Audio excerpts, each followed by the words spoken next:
and he talked about the mustard seed. The whole idea of really the kingdom of God is just like a very, very smallest of seeds, and yet once it starts to grow, it becomes this huge plant and covers and does all sorts of wonderful things. And then it made this statement. He did not speak to them, meaning the people who listened, without a parable, but privately to his own disciples, he explained everything. And when I read that, I thought to myself, would that Jesus was here to explain everything in my life. And some would make a case, well, he's given you his word and all of that kind of thing. And I'm going, well, yes, he has. But what about this torn hamstring that I got playing football with the pastoral staff? Okay. That's a small thing. But what's interesting to me is that as I read on and as I really wrestled with this idea of wishing Jesus was explaining everything, he went on to demonstrate to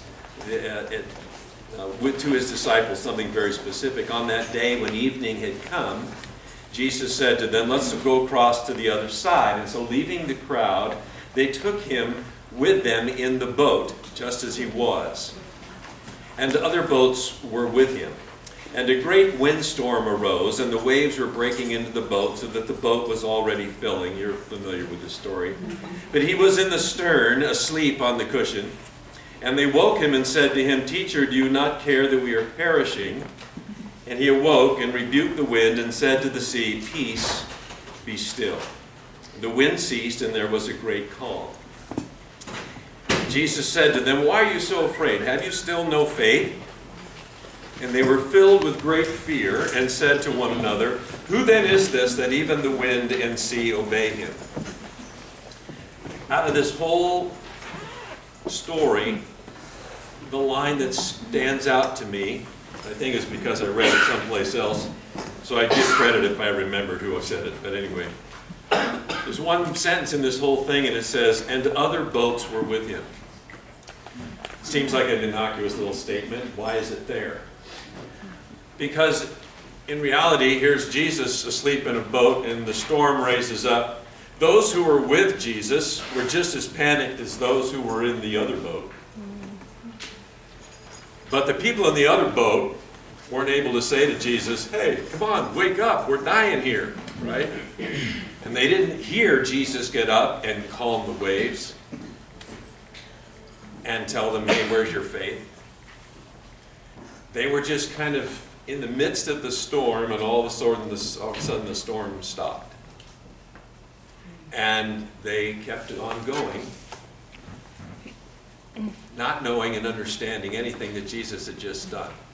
We get a chance to understand that the story really is about Jesus being God, and calming a storm really makes that happen. But the very fact that Mark in his gospel says other boats were with him makes me feel like, sometimes life feels like I'm just in the other boat most of the time. You ever feel that way? That somehow God has decided to put you in the other boat. And you don't really know what he's doing, and you don't necessarily know what he even says at some points along the journey. Similar kind of thing happens, and it's kind of my own twisted thinking, I guess, this week as we look into the book of Acts, and we're going to hear the whole Philippian jailer story. And you remember it because it says Paul and Silas are praying and singing hymns to God, and the prisoners are listening to them. And suddenly there's this great earthquake. The foundations of the prison were shaken. Immediately all the doors were open, and everyone in the prison, bonds were unfastened. Okay, so you're chained to a wall or whatever the movie would make it look like, and all of a sudden, the big earthquake, and all those chains fall off. Not just Paul and Silas, everybody. Immediately, the doors are opened, everyone's bonds unfastened. When the jailer woke and saw that the prison doors were open, you remember what he did. He drew his sword and was about to kill himself, because he knew that if the prisoners had got out, it would be on him, and he would die. Paul cries out with a loud voice, "Do not harm yourself, We're all here. And the jailer called for lights. In other words, other people walked in, and they rush in, and trembling with fear, he fell down before Paul and Silas. Then he brought them out and said, "Sirs," the most important question, "what must I do to be saved?" And they said, "Believe in the Lord Jesus Christ, and you'll be saved, you and your household." And they spoke the word of the Lord to him and to all who were in his house. And I'm sure David's going to talk all about this. What I'm wondering is, what about all those people that were in other cells? We're sitting here with no chains on and the doors open for a brief moment, I guess, because it says that the jailer called for light, so people came in. And then he brought out Paul and Silas, which probably means he went around and closed all the doors on all the rest of them. I don't know if he put them back in the chains or not. Who knows? I'm not going to argue with silence here.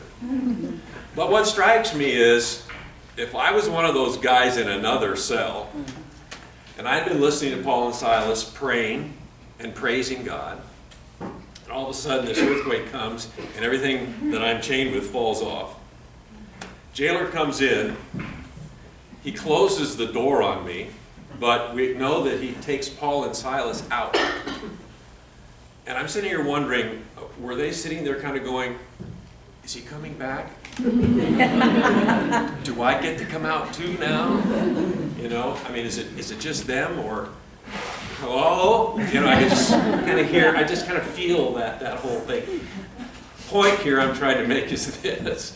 Much of our lives, maybe much of my life, I'll personalize this. Like I said before, I either feel like I'm living in another boat, or I'm wondering if someone's coming to change my situation. Much like these people probably were. The point that Jesus made in the beginning when he just said, "Where's your faith? Have you still no faith?" is, in my mind, what this is all coming down to. Why sometimes God lets us be in the other boat. Why sometimes we have to stay seated in the cell with the door closed. All of a sudden it looked like there was an opportunity for something to be settled, something to be open, something to free us up, something to change our circumstance, and all of a sudden it closed up again and we're waiting. Those are those tests of faith, if you will. If we're going to take Jesus at his word, and I highly recommend doing that, it's very important that we recognize that these are tests. That's why the writer of Hebrews points out, first of all, faith is the assurance of things hoped for, the convictions of things not seen, right? So faith declares, even if we're in another boat, or if we're in another cell, faith declares that I have to believe that God is growing my faith. And God's the one who causes growth, right? So he's going to grow my faith. Even if my faith is just that mustard seed size, he's going to grow it. But how does he grow faith? He does it through those times of testing. He does it by putting you in the other boat. He does it by momentarily sometimes opening up a situation that looks like finally, and then the jail closes again. And you're kind of waiting. Is he coming back? You resonating with any of this? I'm just trying to get a sense here. So here's where I went with it. My sense is God's always testing me because he wants my faith to grow. That's why Peter said, "Beloved, don't be surprised at the fiery trial when it comes upon you to test you." I think Peter knew what he really was talking about there. If you know anything about Peter's life, you do. And that's why he was able to say, "In this you rejoice now for a little while. If necessary, you've been grieved by various trials, so that the tested genuineness of your faith, more precious than gold, may be found to result in praise and glory." So the first thing faith declares is he's going to test me throughout my life because he wants my faith to grow.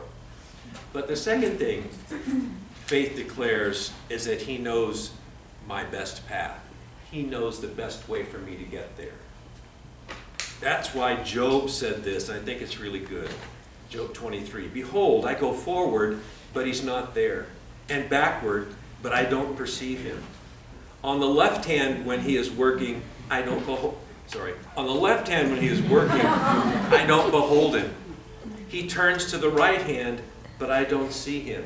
But then he said this, but he knows the way that I take. When he has tried me, I shall come out as gold. God knows the path. He knows the way. He knows where you're going and how you need to go. Faith, he's going to test you, but along the way, he already has that path already set. And he's going to accomplish what he starts, right, Philippians? He promises, faith. Here's the other thing. Faith knows that God is promising to save us. And that's what Paul wrote to the church of Rome.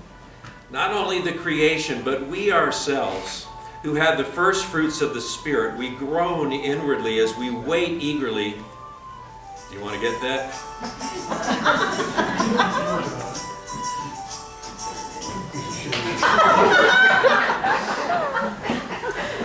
We groan inwardly as we wait eagerly for adoption as sons, the redemption of our bodies. For in this hope we were saved. Now, hope that is seen is not hope. I love it when Paul said that. Hope that is seen is not hope. So it's okay to be in the other boat. It's okay to go have that jail door slam again in your face.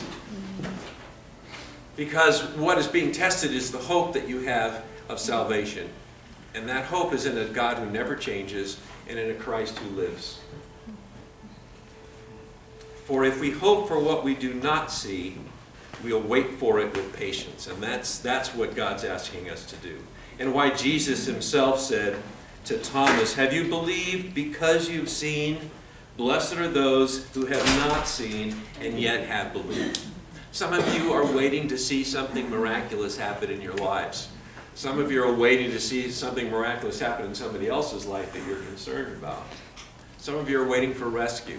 Some of you are just kind of going through life and you're in the other boat and you're kind of wondering, you're in a storm and all of a sudden the storm goes away and you kind of go, well, okay, and on you go. It's just kind of this. You're riding the waves, if you will. And all of that is what God's doing to test your faith.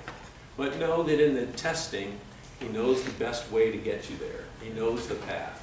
And he's promised to save. So we hang on to that hope, even though we can't see. We keep going. We live sometimes like those people in jail. I'm assuming they're there because of the consequences of their action, right? Sometimes we live a lifetime due to the consequence of our actions. Those things never go away. As much as we keep going, why did I do that? Why do I do that? Why do I do that? I'm going to fight this all my life. Yes, you will. But God knows the path you need to perfect you in faith. And that's what the hope is. And sometimes he just is trying to get you to continue to walk in faithful obedience and be okay with riding in the other boat. And my friends, if we need to do that together, let's do it together. All right? But don't ever feel like it's without meaning when you can't figure out what's happening. Does that make sense? Okay. Well, that's kind of where my head went today, but anyway.